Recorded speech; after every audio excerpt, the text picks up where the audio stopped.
नमस्कार दोस्तों, आप सब कैसे हैं? आई होप आप लोग अच्छे होंगे। आइए देखते हैं राष्ट्रीय महिला दिवस कब और क्यों मनाया जाता है और इसका थीम क्या है। राष्ट्रीय महिला दिवस इसी दिन प्रमुख स्वतंत्रता सेनानी व कवयित्री सरोजिनी नायडू का जन्म हुआ था। उन्हें अपनी कविताओं के कारण भारत कोकिला के रूप में भी जाना जाता है। सरोजिनी नायडू ने देश की स्वतंत्रता के लिए भारतीय राष्ट्रीय आंदोलन में सक्रिय भूमिका निभाई थी। भारत में हर वर्ष 13 फरवरी को राष्ट्रीय महिला दिवस मनाया जाता है।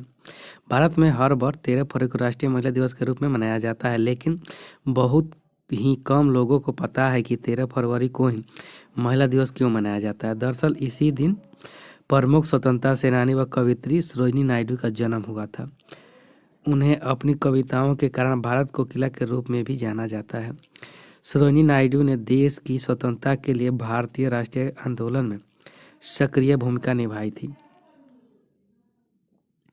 सरोजिनी नायडू का जन्म 13 फरवरी 1879 को हुआ था। सरोजिनी नायडू बचपन से ही बहुत बुद्धिमान थी।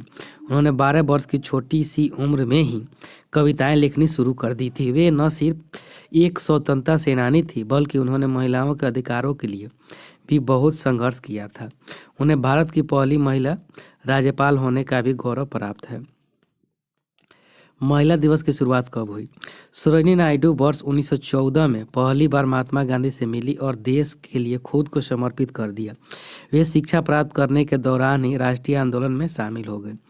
महात्मा गांधी, जवाहरलाल नेहरू सहित तमाम बड़े नेता उनकी नेतृत्व क्षमता के कायल थे और उनका सम्मान करते थे। उन्हें साल 1925 में कांग्रेस का अध्यक्ष बनाया गया। उन्हें 1928 में ब्रिटिश सरकार द्वारा भारत में प्लेग महामारी के दौरान अपने कार्यों के लिए कैसर-ए-हिंद से सम्मानित किया गया था। वे 1932 में भारत के प्रतिनिधि के रूप में दक्षिण अफ्रीका गई और 2 मार्च 1949 को लखनऊ में अपने कार्यालय में कार्य करने के दौरान दिल का दौरा पड़ने से उनका निधन हो गया।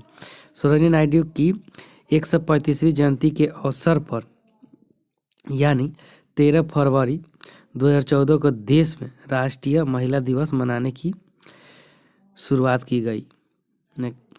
साहित्यिक योगदान। सरोजिनी नायडू अपने साहित्यिक योगदान के लिए पूरे विश्व में प्रसिद्ध है। उनकी कुछ कविताएं पाठ्यक्रम में भी शामिल की गई है। उनके साहित्यिक रचनाओं में golden threshold, the bird of time, the magic trick, the wizard mask, the separate flute, song of India, the Indian weavers आदि शामिल है। नेक्स्ट 2022 का थीम अभी तक घोषित नहीं किया गया है। Thank you friends. अच्छा लगे तो लाइक, सब्सक्राइब और शेयर जरूर करें। साथ में बेल आइकन का बटन दबाना नहीं भूलें।